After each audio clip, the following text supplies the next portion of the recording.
pai e agora estava lá no meu filho sem eu saber onde ele estava. Eu pedi para o nosso futuro genro Will que ligar e perguntar onde é que ele estava, porque eu já tinha procurado ele por todo canto, não tinha encontrado. Aí ele disse: eu estou aqui no Paulo Henrique, que é meu filho, que graças a Deus, para a glória de Deus, também é crente em Jesus. E eu já vinha anotando assim vários dias, e devido à demanda do trabalho dele, ele chegar com excesso de cansaço, ele tem se distanciado da igreja, tem ido menos vezes à igreja. E era exatamente isso que meu esposo estava fazendo lá. Ali pregando para ele, com o testemunho da vida dele mesmo. Porque a sogra dele disse: mas o Paulo chega cansado, às vezes só vai dia de domingo. Ele disse: olha, quando a gente quer, a gente encontra tempo para tudo, principalmente para Deus. Porque Paulo, e o Paulo escutando e só dizendo que isso, confirmando que era verdadeiro, eu também não tinha tempo para Deus. Mas hoje nem se compara que as minhas tarefas com as suas. E eu arrumei e priorizo hoje as coisas de Deus. E eu tenho tempo para Deus hoje. Amados, para vocês verem o quanto Deus é inexplicável, o quanto Deus é grande, o quanto Deus é bondoso e misericordioso e usa da graça dele para conosco. Porque hoje eu vejo no meu marido que ele faz parte do íntimo do nosso Senhor Jesus Cristo também. E antes da gente vir para cá, a gente estava comentando, porque sempre ele prepara o louvor, ou ele diz: hoje, se me der a oportunidade, eu nunca vou desperdiçar, nem que eu vá lá em cima do púlpito e diga assim: Jesus, muito obrigado, nem que seja para agradecer. E eu disse para ele: filho, o bom soldado sempre está preparado, independente dele ser chamado ou não, ele deve estar sempre preparado. Queridos e amados irmãos, como eu estava ali enfermo, eu nem saberia se eu iria estar aqui hoje. Mas ontem, quando a gente foi dormir, ele já estava quase dormindo. O Espírito me incomodou. Hoje eu sei que foi o Espírito. No momento eu não sabia que era o Espírito. E eu me levantei e disse: filho, eu vou para a cozinha. É meu lugarzinho secreto que eu gosto de ficar, quando todo mundo está deitado, que ele está em casa, na cozinha, para ali conversar com Deus. E peguei a Bíblia, o caderno, fui novamente para lá. E aqui nasceu uma mensagem que eu não saberia que iria ser pregada hoje, mas que eu sabia que eu precisaria estar preparada a qualquer momento, porque um dia ela viria, mas só não saberia que seria hoje. E quando foi mais ou menos 12h30, ele foi me chamar: mulher, tu ainda está aí? Eu disse: eu não me disse que eu vim para cá, agora eu vou. Terminei minha mensagem. E aí fomos dormir, né? E, queridos e amados irmãos, antes de entrar na mensagem, dá tempo, né, irmão Roberto? Eu estava falando com meu esposo hoje, porque eu fico admirada e com um coração bastante feliz, porque eu vejo o tamanho da fé deste homem. E eu fico dizendo: meu Deus, eu quero essa fé. Porque, irmãos, nós sabemos o tamanho que está a nossa fé. E ultimamente eu disse a ele disse assim: por isso é que eu digo que você deve vigiar. Porque eu disse: não, porque eu vivo enfermo. Jesus disse que no mundo nós teríamos aflições. Isso não, ele: não é isso, é porque eu vi o seu lado espiritual, olha aí. E aí eu disse: meu filho, eu glorifico a Deus, porque a sua fé está tremenda, porque eu não estou com muita fé, e o que eu estou pedindo a Deus, e disse para ele, é fé. Eu quero ter fé, que eu disse a ele, porque, meu filho, eu sei que eu tenho um chamado. Eu sei que o meu ministério é alcançar vidas, e eu tenho negligenciado. Eu disse para ele que eu tenho negligenciado com as enfermidades. Eu sempre fico em casa por causa de enfermidade, enquanto eu vejo casas que Deus me mostra para mim ir, para falar do Evangelho. E eu fico muito triste com isso, porque eu me vejo ali paralisada, me sinto ali triste, fico ali sem coragem, sem ânimo de levar essa palavra. Porque, irmãos, todos nós fazemos parte do IT de Jesus. Mas eu não sei se vocês já observaram que as pessoas têm dons. E que tem pessoas que são mais fáceis de ser ouvidas. Quando elas falam, as pessoas param e elas ouvem. E eu sinto isso, que quando eu vou falar com as pessoas, elas param ouvem. E eu tenho deixado Jesus no segundo plano.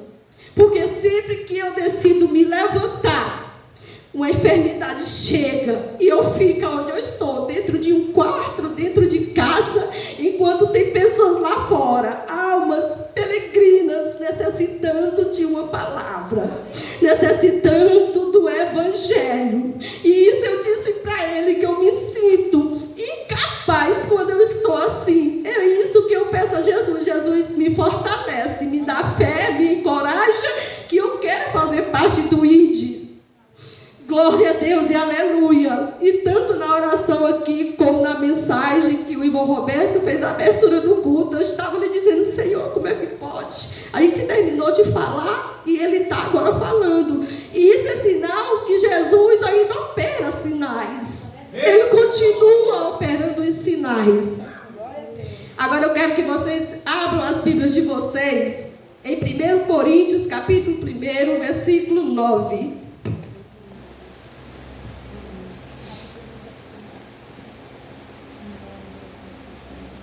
Somente o versículo 9 para a nossa meditação aqui. Vou tentar ser breve.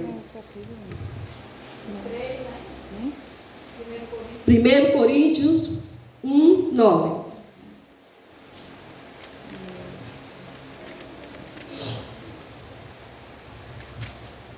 Que diz assim a palavra do Senhor: fiel é Deus, pelo qual foste chamado à comunhão de seu Filho Jesus Cristo, nosso Senhor. Somente até aqui. Queridos e amados irmãos, quando eu olho para mim, para você, eu vejo que nós achamos que Deus é um Deus de mistério, mas eu acho que não, que Ele é um Deus de revelação, como diz lá em Deuteronômio 29, 29. As coisas encobertas pertencem ao Senhor, nosso Deus, porém as reveladas nos pertencem, a nós e aos nossos filhos, para sempre, para que cumpramos todas as palavras desta lei. Então, sendo assim, irmão, você está dizendo que Deus tem coisas escondidas e coisas reveladas? É, isso mesmo, Ele tem. Deus tem coisas escondidas e tem coisas reveladas. Isso, as reveladas, Ele revela para mim. E as encobertas, Ele esconde para mim, para um tempo determinado. Com o tempo que eu vou caminhando com Ele, vai se descortinando aquelas coisas encobertas. Porque eu não creio que Deus abre portas. Deus não abre as portas, irmãos. Deus não abre as portas. Não, não abre. Deus abre a porta. Deus abre uma, você entra, Ele abre outra. Abre outra. Abre outra e vai abrindo. Ele não abre, não para na sua frente e abre todas as portas de uma só vez para você, não. Ele abre uma, depois outra, de acordo com a sua trajetória, com a sua comunhão com Ele. Glória a Deus e aleluia. Porque, irmãos, pior do que ter portas fechadas é ter muitas portas abertas e você não saber qual foi a porta que Deus abriu. E você sair entrando em tudo porque você acha que o benefício sempre vem do Senhor. Às vezes não. Às vezes, para te abençoar, Ele vai ter que te tirar algo. Ele vai ter que tirar algo de você. Às vezes, para te abençoar, irmão, Ele tira alguma coisa que você acha que é bênção para você, mas Ele vai tirar. Às vezes, para te abençoar, Ele vai ter que te tirar do trabalho dele. Mas eu estou fazendo a obra, eu estou trabalhando para Ele. E quem disse que Deus chamou eu e você para trabalhar para Ele? Ele chamou eu e você para estarmos com Ele. Glória a Deus e aleluia. Porque, irmãos, o trabalho é o extrato do nosso relacionamento, meu e seu, com Deus. Da maneira que nós se relacionamos com Deus, nós se comprometemos com aquilo que fazendo. Por isso é que sem o relacionamento, eu não entendo o que Deus quer. Irmãos, todo homem e toda mulher que se relaciona com Deus, ele vai dar palavras diretivas. Não tem confusão. Se você tem um relacionamento com Deus, Ele não vai lhe deixar na confusão. Ele vai lhe dar o direcionamento correto para onde você deve ir e permanecer ou continuar. Mas, irmão, eu estou sem direção. Meu irmão, minha irmã, você não está sem direção. Você pode estar sem comunhão. Porque a comunhão é que gera a direção. Irmãos, não tem como você ter uma vida de comunhão e intimidade com Deus e Ele não te direcionar por caminhos que te levam ao propósito de vida que Ele quer que você alcance. Glória a Deus, aleluia. Então não é de direção que você precisa, é de comunhão. E a comunhão trará para você a revelação da direção que você precisa estar. Então, quando você estiver sem saber para onde ir, ou qual decisão tomar em qualquer área da sua vida, não faça nada sem antes ir orar e pedir ao Espírito Santo o direcionamento. Bendito é o nome do Senhor, porque Ele vai te dar o direcionamento correto que você deve prosseguir. Jesus, quando Ele subiu ao monte, irmãos, está lá, quando Jesus subiu ao monte para orar, e quando Ele descia, o discípulo e dizia, passem para o outro lado, vamos passar para a outra margem. O discípulo dizia, mas nós viemos de lá ontem. Ele dizia, pois é, vamos de novo. Ele sempre sabia o que fazer, porque ele estava sempre em comunhão com o Espírito Santo. Então, muitas vezes, não é de direção que eu e você precisamos, é de comunhão. Não é de mudar de atividade, é mudar de prioridade. Nós precisamos priorizar Jesus em tudo, irmãos. Mas em tudo que nós fazemos. A Bíblia diz em Salmo 78, 72, que Davi governava com a inteireza do coração e a habilidade das suas mãos. Nós não governamos com as nossas habilidades das nossas mãos sem antes a inteireza do nosso coração. Não adianta nós termos habilidade nas mãos se nós temos coração sem caráter, mentiroso, enganador, traiçoeiro. Não adianta. Não adianta a habilidade estar nas nossas mãos se aqui dentro tem um coração que é o contrário à vontade do Senhor. Que nos leva a todo momento a pecarmos, a entristecermos a pessoa bendita de Jesus. Não adianta essa habilidade com as mãos. Nós precisamos ter a habilidade aqui dentro, ter Jesus aqui dentro, que aí a habilidade das nossas mãos vai funcionar, vai prosperar, e a gente vai dobrar tudo o que tem, a gente vai conseguir o que a gente almeja. Sem isso, não pode, porque nunca é nós, sempre é o Senhor que está no controle. Deus teve que desintoxicar o apóstolo Paulo, para poder dar a ele o seu ministério. Por isso é que ele passou anos na Arábia para se desintoxicar. Ele mesmo que fala, aquilo que era lucro para mim, eu considerei como perda, para que eu pudesse alcançar a Cristo. Viu aí, irmãos? O apóstolo Paulo, nós sabemos que era um dos perseguidores da igreja cristã, dos cristãos, né?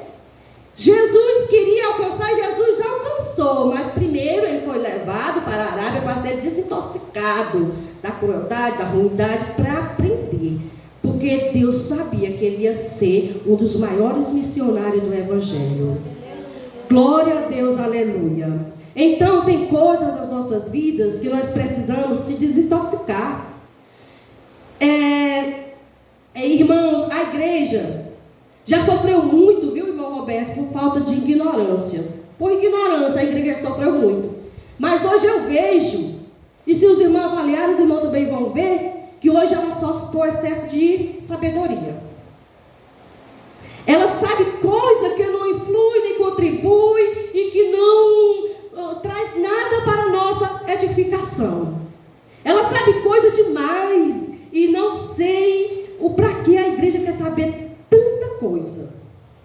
A igreja só precisa saber o que Deus quer que ela saiba. Não adianta ela ser eficiente. Ela precisa ser eficaz. E qual é, irmã, a diferença entre eficiente e eficaz? Irmãos, é o seguinte: o eficiente, ele faz tudo bem feito. Já o eficaz, ele faz aquilo que precisa ser feito. Glória a Deus, aleluia. Então não adianta eu e você fazer tudo bem feitinho, se não estamos fazendo o que precisa ser feito.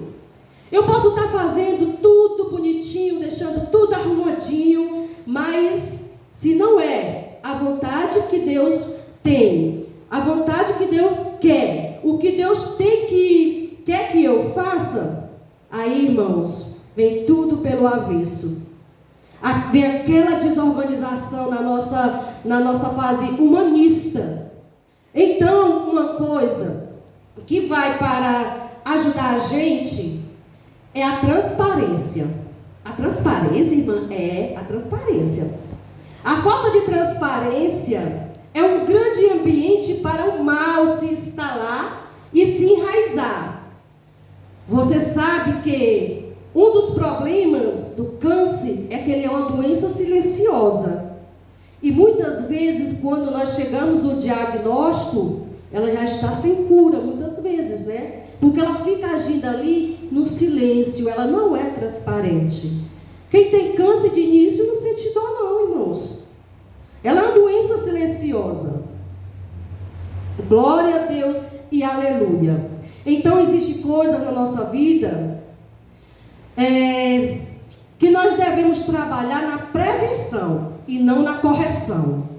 A gente muitas vezes usa a Bíblia só para corrigir, porque isso é o que a Bíblia pode, é por isso que a Bíblia pode muitas vezes entrar no presídio e não pode entrar nas escolas. Irmãos, se as Bíblias pudessem entrar nas escolas como elas entram nos presídios, hoje a quantidade de presos nos presídios seria bem menor, porque eles vão aprender de Jesus na escola. E quem aprende de Jesus, que um dia entrega a vida a Jesus, pode até um dia se afastar de Jesus, mas ele sente saudade de voltar para Jesus. E quem tem a Jesus não prejudica ninguém e tampouco tenta fazer o mal a ninguém. Se alguém tenta fazer o mal a alguém, esse alguém não tem Jesus. Porque quando o Espírito Santo habita em mim, tudo que tem que fluir de mim tem que ser luz, tem que ser vida e não destruição. Glória a Deus, aleluia. Mas, gente, a Bíblia não era para ser vista para corrigir. A Bíblia é para ensinar. Mas muitas vezes nós mesmos, cristãos, nós usamos muito a Bíblia para corrigir o irmão que se desviou, corrigir os ímpios. Não é assim. A Bíblia é amor. Jesus é amor. Nós devemos pregar o Evangelho, sim, mas com pureza e mansidão de coração. Às vezes eu sou Pedro, eu quero fazer do meu jeito. E existem muitos Pedros, né? Tem a hora que eu tenho que pregar para alguém, mas tem horas que eu tenho que parar de pregar e viver o que eu preguei. Quando a minha pregação não converte, o meu viver, o meu modo de viver vai converter. Viu quem era? Viu quem é? Viu o que fazia? Viu o que faz? Olha aí, ó, é Deus purinho. As pessoas têm que ver Deus em mim e em você. As pessoas não têm que ver Deus no que nós propagamos, não. No que nós falamos, não. As pessoas têm que olhar em mim e em você e ver que existiu e que existe em nós uma transformação diária. Queridos e amados irmãos, porque todos os dias nós precisamos renunciar a algo. Não existe convenção sem renúncia. Muitas vezes a renúncia dói, mas ela é necessária, Jesus desceu do seu alto trono. Ele sempre foi Deus, ele sempre existiu. Se fez carne, veio para o mundo para morrer numa cruz por mim e por você. Será que renúncias do mundo não vale a pena por Jesus, pelo único que verteu o seu sangue na cruz para que hoje nós tivéssemos direito ao perdão? Porque, irmãos, sem Jesus nós não teríamos direito ao perdão. É pela graça, não é por nós, porque nós não somos merecedores. Glória a Deus, aleluia. Então, se você vive na função só de achar que os outros precisam, você pode sair do propósito. Você precisa primeiro buscar para você. Primeiro sou eu, irmão, que preciso ser restaurada. Eu posso pregar, eu não posso pregar onde eu não fui pregada. Aquilo que não me curou, eu não posso pregar para a igreja se não curou a mim. Isso é hipocrisia. Primeiro eu tenho que trazer cura para a minha vida, para depois trazer a cura para a igreja. Glória a Deus, aleluia. Nossas vidas, irmãos, ela é assim. Uma batalha diária. Davi derrubou um gigante. Todos nós sabemos do gigante Golias que Davi derrubou, né? Mas lá na frente, o gigante que existia dentro de Davi, que ele não tratou aqui no presente, derrubou ele lá no futuro. O gigante que vivia dentro de Davi e que ele não tratou. E ele era o que já tinha derrotado Golias, o maior gigante. Mas lá na frente, o gigante também derrubou ele. E nós devemos vigiar nas nossas vidas, porque dentro de mim e de você existem gigantes. Existem gigantes e todos os dias nós temos que matar esse gigante. Irmã, qual é esse gigante que está em mim e em você? O nosso ego, o nosso eu. O que deve predominar em mim e em você é o Espírito Santo. Se nós alimentarmos mais o gigante carne, com certeza ela vai vencer o Espírito. Porque aquele que vence é aquele que você mais alimenta. Então nós devemos mais alimentar o nosso Espírito para que o gigante carne não venha nos derrubar. Porque todos os dias nós estamos propícios a cair. E que nós também não fique julgando alguém que caiu. Porque se alguém que caiu, um dia já esteve em pé, como eu e você estamos. Que nós venhamos termos misericórdia dessas pessoas, assim como Deus, Jesus, teve e tem de mim e de você. Porque muitas vezes nós não caímos em pequenas pedras, mas nós tropeçamos em pedregulhos, pequenos pedregulhos. E para Deus não existe pecadinho nem pecadão, não é a vontade dele, é pecado. Glória a Deus, aleluia. Irmãos, Pedro, só para terminar aqui, eu quero falar um pouquinho de Pedro. Dá tempo, irmão Pedro? Aqui um pouquinho de Pedro, para a gente se aprofundar mais no ID de Jesus. Uma coisa para mim e para você que eu e você precisamos fazer, irmão, é morrer. Mas morrer, irmão, morrer. Sabe por quê, irmão, que eu e você precisamos morrer? O nosso eu precisa morrer. Nós precisamos morrer, irmãos, porque um homem ou uma mulher, isso aqui na mão, ele vivo na carne, ele mata qualquer alma, ele mata qualquer um. Porque as nossas palavras têm poder. As nossas palavras ela têm poder de curar, mas ela tem poder também de matar. Nós devemos ter muito cuidado com o que nós pregamos e para quem nós pregamos. Porque, irmãos, quando Jesus diz a Pedro, a partir de hoje, tu é pescador de peixe, tu deixa a pescaria, agora tu vai me seguir, tu vai ser pescador de homens, tu vai ser pescador de almas. Mas como assim, Pedro? Não entendeu? Pescador de peixe, agora pescador de homem. Sabe qual é a diferença, irmãos? É que o pescador de peixe, o pescador de homem, que o peixe você pega, ele vivo. E ele morre na sua mão. O peixe você pega, ele vive, ele morre com você. O homem, você pega ele morto e ele vai ter vida nas suas mãos.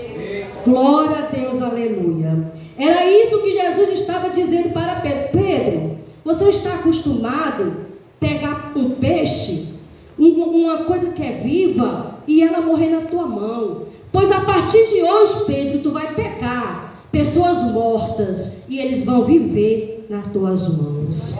E este, irmãos, é o meu e o seu papel. Pegarmos pessoas mortas e fazê-las ter vidas nas nossas mãos. Mas para isso nós precisamos ter uma comunhão com Deus. Porque não é palavras bonitas, não é mensagens bonitas que vão converter, não. O que converte é o Espírito Santo. Nós lançamos a semente e o convencer vai ser do Espírito Santo.